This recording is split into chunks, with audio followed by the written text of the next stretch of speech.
নমস্কার বন্ধুরা, job fair YouTube চ্যানেলে আপনাদের সবাইকে জানাই স্বাগতম।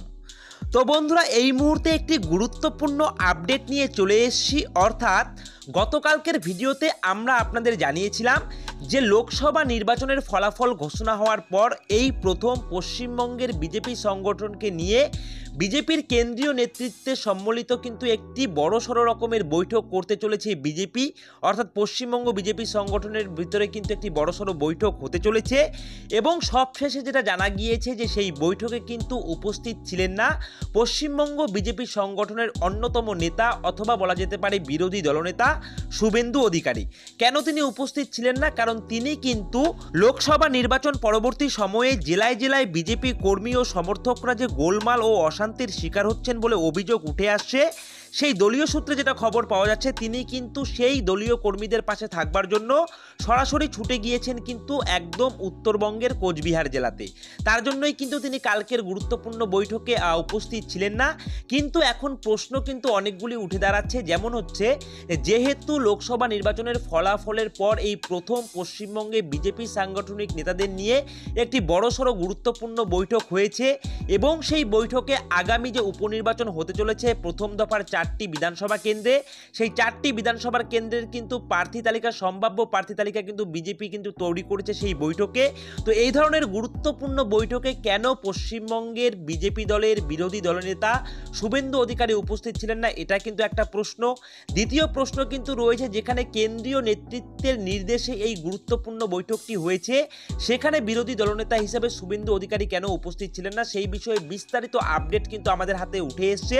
সেই বিষয় নিয়ে আজকের এই ভিডিওতে কিন্তু চুলচেরা বিশ্লেষণ করে দেব। তো অবশ্যই ভিডিওটিকে স্কিপ না করে সম্পূর্ণ ভিডিওটি দেখার চেষ্টা করবেন।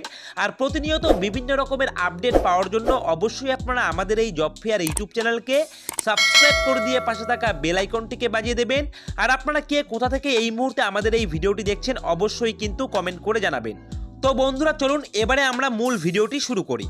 তো বন্ধুরা, লোকসভা নির্বাচন পরবর্তী সময়ে জেলায় জেলায় যে বিজেপি কর্মী সমর্থকরা গোলমাল ও অশান্তির শিকার হচ্ছেন বলে অভিযোগ উঠে আসছে বিভিন্ন মহল থেকে, তো সেটা কিন্তু পশ্চিমবঙ্গের বিজেপি দলীয় সূত্রে যেটা খবর যে গতকাল সন্ধ্যায় যে গুরুত্বপূর্ণ বৈঠক হয়েছে সেই বৈঠকে নাকি বার্তা দেওয়া হয়েছে যে ভোট পরবর্তী অশান্তির পরিস্থিতিতে কর্মীদের পাশে দাঁড়াতে হবে প্রার্থীদের। পরাজয় হয়েছে তো কি হয়েছে, কর্মীদের পাশে তো থাকতে হবে দলীয় নেতৃত্বদের।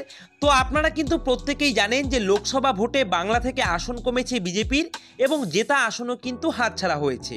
তা নিয়ে রাজনৈতিক মহলে চলছে কিন্তু বিস্তর চর্চা এবং এসবের মধ্যেই ভোট পরবর্তী সময়ে কিন্তু গতকাল শনিবার সন্ধ্যায় প্রথম কিন্তু বড়সড় বৈঠক সারলেন কিন্তু বঙ্গ বিজেপির নেতারা।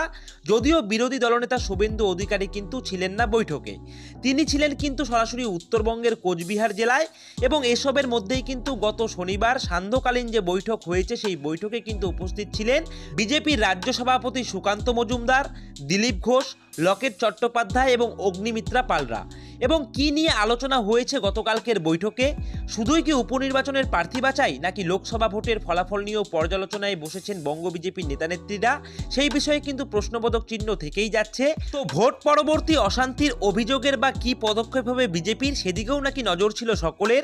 তবে গতকাল সান্ধ্যকালীন বৈঠক শেষে কিন্তু সংবাদ মাধ্যমের সামনে একদম নিরুত্তর ছিলেন কিন্তু দিলীপ ঘোষ এবং বৈঠক শেষে বেরিয়ে ক্যামেরার সামনে কিন্তু তিনি কোনো কথাই বলেননি। সুতরাং লকেট চ্যাটার্জি অবশ্য জানিয়েছেন যে সদ্য সমাপ্ত লোকসভা ভোটের ফলাফল নিয়ে কোনো আলোচনাই হয়নি গতকালকের বৈঠকে এবং তিনি বলেন যে এই বিষয় নিয়ে এত কম সময়ের মধ্যে আলোচনা করা সম্ভব নয়, এটা নিয়ে দীর্ঘ আলোচনা রয়েছে। তো ভবিষ্যতে অবশ্যই সেই বিষয় নিয়ে আলোচনা হবে এবং লোকসভা নির্বাচন পরবর্তী সময়ে যে জেলায় জেলায় বিজেপি কর্মী সমর্থকরা গোলমাল ও অশান্তির শিকার হচ্ছেন বলে অভিযোগ আসছে, সেই দলীয় সূত্রে যেটা খবর রয়েছে বিজেপির তরফ থেকে যে গতকালের সান্ধ্যকালীন বৈঠকে নাকি বার্তা দেওয়া হয়েছে ভোট পরবর্তী অশান্তির পরিস্থিতিতে কর্মীদের পাশে দাঁড়াতে হবে প্রার্থীদের এবং পরাজয় হয়েছে তো কি হয়েছে, কর্মীদের পাশে অবশ্যই থাকতে হবে। পাশাপাশি আসন্ন বিধানসভা নির্বাচনের প্রার্থী নিয়েও নাকি বিস্তর আলোচনা হয়েছে গতকালকের সান্ধ্যকালীন বৈঠকে। মানিকতলা, বাগদা, রানাঘাট দক্ষিণ ও রায়গঞ্জ এই 4 বিধানসভা কেন্দ্রে কিন্তু প্রথম দফাতে উপনির্বাচন রয়েছে পশ্চিমবঙ্গে। তো সূত্র মারফত যে খবর পাওয়া যাচ্ছে যে কোন কেন্দ্রে কাকে প্রার্থী করবে বিজেপি, সেই নিয়ে কিন্তু একটি সম্ভাব্য তালিকা প্রস্তুত করা হয়েছে গতকালকের সান্ধ্যকালীন বৈঠকে।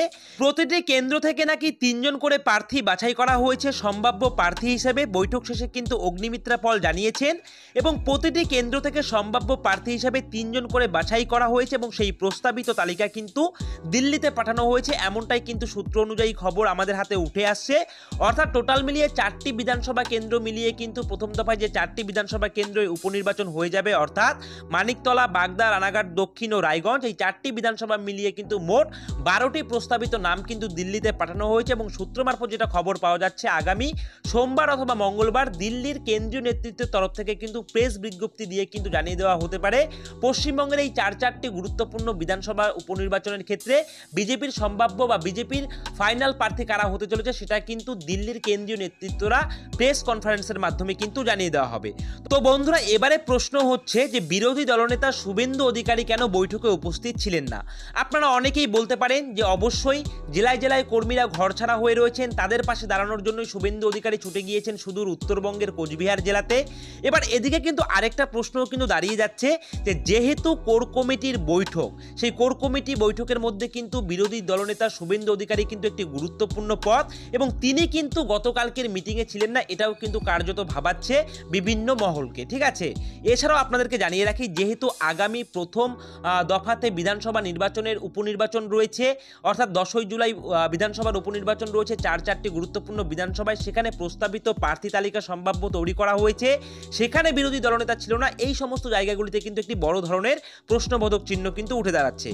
অর্থাৎ লোকসভা ভোটের পর কিন্তু এই প্রথম পশ্চিমবঙ্গের বিজেপি সংগঠনের মধ্যে কিন্তু কেন্দ্রীয় নেতৃত্বের উপস্থিতিতে একটা বড়সড় কিন্তু বৈঠক করেছেন বিজেপি নেতারা। ফলে ভোটের ফলাফল পর্যালোচনা, উপনির্বাচনের প্রার্থী বাছাইয়ের মতো গুরুত্বপূর্ণ আলোচনা হয়েছে কিন্তু গতকালকের বৈঠকে। তবে বৈঠকে উপস্থিত ছিলেন না রাজ্যের বিরোধী দলনেতা শুভেন্দু অধিকারী। তিনি কোচবিহারে ঘর ছাড়া বিজেপি কর্মীদের সঙ্গে দেখা করতে গিয়েছেন। তো ভোটের ফল প্রকাশের পর দিলীপ ঘোষ, লকেট চ্যাটার্জির মতো সিনিয়র নেতারা কিন্তু নাম না করে কাঠগড়ায় তুলেছেন কিন্তু শুভেন্দু অধিকারীকে। ফলে বিজেপির বিপর্যয়ের পরে ঘরে বাইরে প্রবল আক্রমণের মুখে কিন্তু পড়তে হচ্ছে শুভেন্দু অধিকারীকে। তাছাড়া বঙ্গ বিজেপির অন্দরে সমান্তরাল সংগঠন চালানোর অভিযোগও রয়েছে কিন্তু শুভেন্দুর বিরুদ্ধে, তেমনটাই কিন্তু আপডেট উঠে আসছে। এছাড়াও বঙ্গ বিজেপির শীর্ষ নেতৃত্বের অন্দরে যে লোকসভা ভোটের ফলাফল নিয়ে দড়ি টানাটানি চলছে, শনিবার অর্থাৎ গতকাল যে দলীয় বৈঠকে শুভেন্দুর অনুপস্থিতি, সেই দ্বন্দ্বের কিন্তু তত্ত্ব আরও কিন্তু খানিকটা উস্কে দিয়েছে।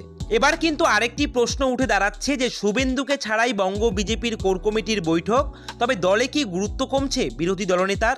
এই বিষয়ে কিন্তু একটি প্রশ্ন কিন্তু আবারও উঠে আসছে। অর্থাৎ লোকসভা ভোটে বাংলায় বিজেপির ভরাডুবির পর এবার দায় এড়াতে ব্যস্ত কিন্তু গেরুয়া শিবিরের রাজ্য নেতারা, একে অপরের ঘাড়ে দোষ ঠেলে দিচ্ছেন তারা। এরই মধ্যে কিন্তু গতকাল কোর কমিটির বৈঠক বসেছিল যে বঙ্গ বিজেপি, সেখানে কিন্তু প্রাক্তন রাজ্য সভাপতি দিলীপ ঘোষ, বর্তমান রাজ্য সভাপতি সুকান্ত মজুমদাররা বৈঠকে যোগ দিলেও অনুপস্থিত ছিলেন কিন্তু বিজেপি দলনেতা শুভেন্দু অধিকারী। আর এর নিয়েই কিন্তু শুরু হয়েছে জোর জল্পনা, ওয়াকিবহল মহলের প্রশ্ন, তবে কি রাজ্য বিজেপিতে শুভেন্দুর গুরুত্ব কমছে?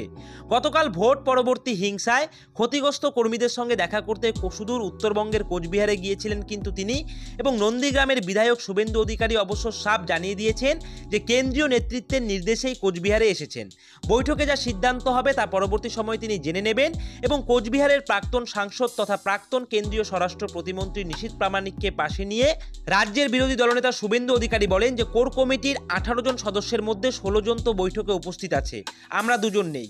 বৈঠকে দলের অন্যান্য নেতারা রয়েছেন, সেখানে যা সিদ্ধান্ত নেওয়া হবে তা আমরা সকলেই পূর্ণ সমর্থন করব। কোর কমিটির বৈঠকে উপস্থিত ছিলেন 4 কেন্দ্রীয় পর্যবেক্ষক, অর্থাৎ জগন্নাথ চট্টোপাধ্যায়, অগ্নিমিত্রা পল, এছাড়াও রয়েছেন লকেট চট্টোপাধ্যায়, এছাড়াও ছিলেন কিন্তু জ্যোতির্ময় মাহাতো এবং দীপক বর্মন, এছাড়াও ছিলেন সুকান্ত মজুমদার, শান্তনু ঠাকুর এবং দিলীপ ঘোষেরা। সূত্রের খবর, বৈঠকে লোকসভা ভোটে রাজ্য বিজেপির ফলাফল নিয়ে আলোচনা হয়েছে, একই সঙ্গে আসন্ন 4 বিধানসভা উপনির্বাচনের প্রার্থী নিয়েও কথা হয়েছে। তবে সবচেয়ে বেশি গুরুত্ব দেওয়া হয়েছে ভোট পরবর্তী হিংসার বিষয়টিকে। একাধিক সিদ্ধান্ত নেওয়া হয়েছে রাজ্য জুড়ে আক্রান্ত বিজেপি কর্মীদের পাশে দাঁড়াতে। এক কথায় কোর কমিটির বৈঠকে বেশ কিছু গুরুত্বপূর্ণ বিষয় নিয়ে কিন্তু আলোচনা হয়েছে, এমনটাই কিন্তু সূত্র মারফত আপডেট কিন্তু আমাদের হাতে উঠে আসছে। এখন প্রশ্ন হলো, কোর কমিটির যে এত গুরুত্বপূর্ণ বৈঠক, সেখানে যোগ দেওয়ার বদলে কেনই বা কেন্দ্রীয় নেতৃত্ব শুভেন্দুকে কোচবিহারে যেতে বলল?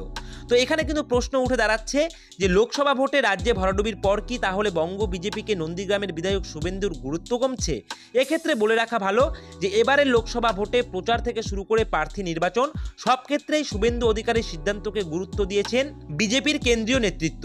বিশেষ করে অমৃতা রায় এবং রেখা পাত্রর মতো মানুষদের টিকিট দেওয়ার ক্ষেত্রে কিন্তু অনুঘটকের কাজ করেছিলেন শুভেন্দু। সেই শুভেন্দুকে বাদ দিয়েই কিন্তু হলো রাজ্য বিজেপির কোর কমিটির বৈঠক। তো বন্ধুরা, বিভিন্ন রকম জল্পনা উঠে আসে, যা কিন্তু আমি আজকের এই ছোট্ট ভিডিওর মাধ্যমে আপনাদের সামনে কিন্তু তুলে ধরার চেষ্টা করলাম। তো এই রয়েছে কিন্তু গতকালকের যে সান্ধ্যকালীন বঙ্গ বিজেপির কোর কমিটির বৈঠক হয়েছে সেই সম্পর্কে বিস্তারিত আপডেট, তা আমি বিস্তারিত কিন্তু এখানটায় আপনাদের সঙ্গে শেয়ার করে দিলাম। তো ভিডিওটি যদি ভালো লেগে থাকে তাহলে অবশ্যই ভিডিওটিতে একটি লাইক করবেন, কমেন্ট করবেন, শেয়ার করবেন। আর আপনারা কিন্তু অবশ্যই আমাদের এই জব ফেয়ার ইউটিউব চ্যানেলকে সাবস্ক্রাইব করে দিয়ে পাশে থাকা বেল আইকনটিকে বাজিয়ে দেবেন প্রতিনিয়ত গুরুত্বপূর্ণ আপডেটগুলি পাওয়ার জন্য। আর এভাবেই আপনারা আমাদের এই জব ফেয়ার ইউটিউব চ্যানেলের পাশে থাকবেন। সকলে মিলে ভালো থাকবেন, সুস্থ থাকবেন। জয় হিন্দ।